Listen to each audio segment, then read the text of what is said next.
Hi friends, బాగున్నారు అందరూ. Welcome to Madhu వంటలు. ఇవాళ చేపల పులుసు ఎలా చేయాలో చూద్దాము. ఇలా చేయండి, చాలా బాగుంటుంది. ఈ చేపల పులుసుకి కావాల్సినవి చూద్దాము. ఇవేమో పెద్ద గొరసలు అంటారనమాట. మనం ఏం తాలింపు పెట్టకుండా ఇలాగ కలిపి పులుసు పెట్టేసుకుంటే చాలా బాగుంటుంది. ఇది ఎలా చేయాలో చూద్దాము.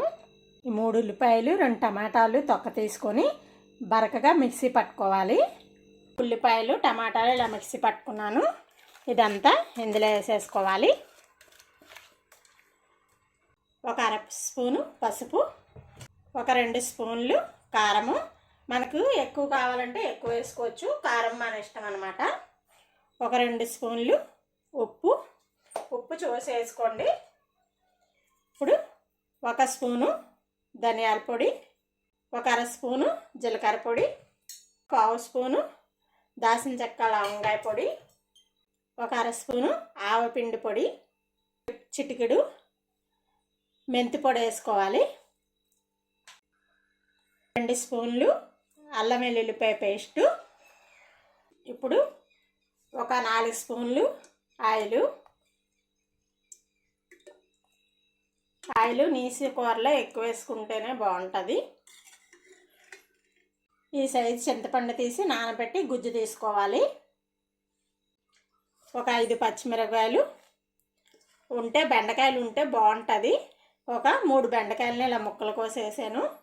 2 రబ్బల కరివేపాకు, కొంచెం కొత్తిమీర, మళ్ళీ లాస్ట్లో కొంచెం వేసుకుందాం.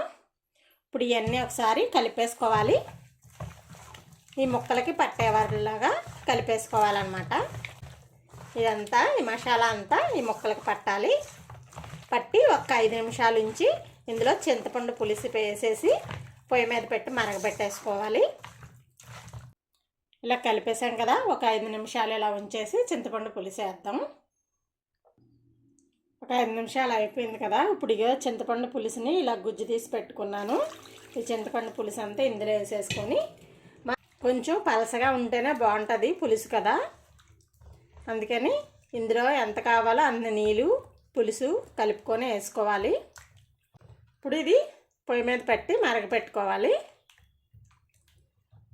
మనం అన్నీ వేసేసుకున్నాం అన్నమాట ఇందులోని. ఇప్పుడు పొయ్యి మీద మరగనిద్దాం. వెలిగించి పొయ్యి మీద పెడదాము.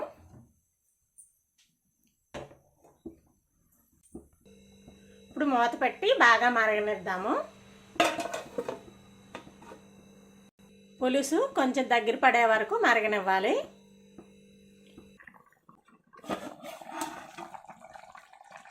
ఇలా మరిగింది కదా, ఇప్పుడు ఇందులోని కొత్తిమీర వేసుకుందాము. లాస్ట్ని కూర ఉడికిపోయింది, దించేసుకుందాం. చేపల పులుసు రెడీ అయిపోయింది. ఇలా చేసి చూడండి, చాలా బాగుంటుంది. మీరు ఒకసారి చేశారంటే మళ్ళీ మళ్ళీ చేసుకొని తింటారు, అంత టేస్ట్ ఉంటుంది. ఈ వీడియో నచ్చితే కనుక లైక్ చేయండి, షేర్ చేయండి, సబ్స్క్రైబ్ చేయండి. Thank you.